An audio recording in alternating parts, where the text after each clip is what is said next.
Whenever chaos rises, he appears. Whenever evil schemes, he intervenes. Who is this heavenly warrior? Why did God create this superhuman soldier? What is the great war that only he can fight? This is not the story of an angel.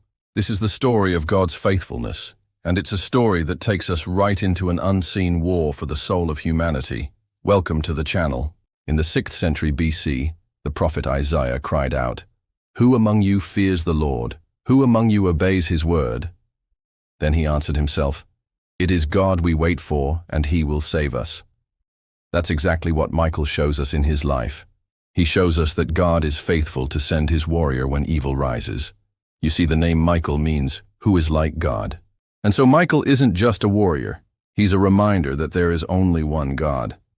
In fact, if you look at Lucifer, you'll see the opposite of Michael. Lucifer means light bearer, but he chose to exalt himself and rebel against the only true light. And so Michael reminds us that true strength doesn't come from self-exaltation, but from submission to the Creator. That's why Michael is the warrior that defeats the dragon. You see, in Revelation 12, John has a vision of a great war in heaven. It's a war between Michael and his angels on one side, and the dragon and his angels on the other.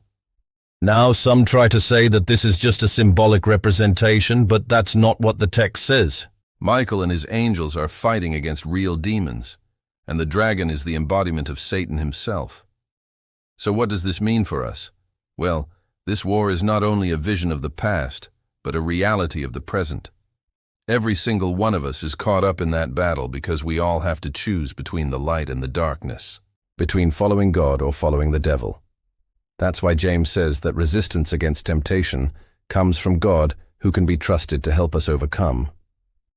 And that brings us to the first recorded battle of Michael. You see, after Moses died, his body went missing. And according to Jude 9, Michael didn't want that. So he went to war against Satan himself. And he fought for Moses' body, not because he wanted to use it, but to show respect for it. After all, Moses was the greatest prophet that God had ever raised up. And so Michael fought with divine authority. He didn't boast or brag. He simply said, "The Lord rebuke you." Then we see him again in Daniel, where the prophet had a vision of the future. But for 21 days his prayers couldn't get through. And that's because the spirit of the Persian Empire, called the Prince of Persia, was blocking his way. And once again, Michael didn't hesitate. He didn't complain or get distracted. He simply rose up and broke through the invisible barriers that were keeping Daniel from hearing the message of God. In fact, Michael actually calls Daniel Son of Man, which means that he sees us not only as prophets, but as sons and daughters of God. And that's why Michael is called your prince. Israel is like the prophetic clock of history, and Michael is there to make sure that nothing interferes with God's timing. He protects Israel during their exile in Babylon. He guides them through wars and conflicts, and he even protects them as they return to their land. But most importantly, Michael protects God's people. In Daniel 12:1, he rises during a time of unprecedented distress. And this isn't a time that's appointed by God, but a season that's appointed by Satan. It's a last-ditch effort to sift the nation of Israel. And the only way that they can stand firm is by sticking to God's word. And that's why Michael doesn't rise by command, but by necessity.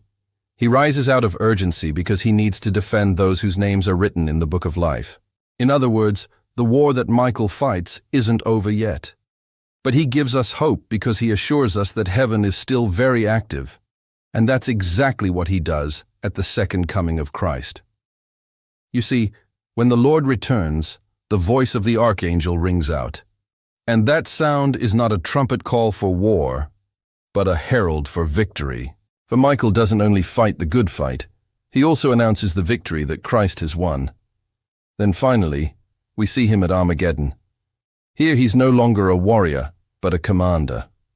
All the kings of the world are gathered together, and what happens there will decide the fate of the entire planet. So Michael leads God's armies against the armies of hell, and he executes judgment against the forces of evil. In other words, everything that happens in our lives today is a preview of the final battle that still lies ahead.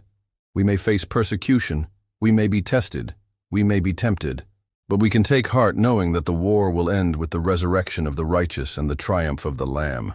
Michael is not only a warrior, he's the model of faithfulness, strength, and obedience. And if we're honest, we'll admit that we need that kind of reminder, because the God of this world tries to tell us that God is uninterested in our battles. But Michael teaches us otherwise. He reminds us that God is faithful to send his warrior when we need it. He reminds us that God is strong enough to help us through any trial.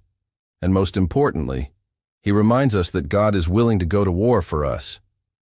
Because let's face it, the war isn't over yet.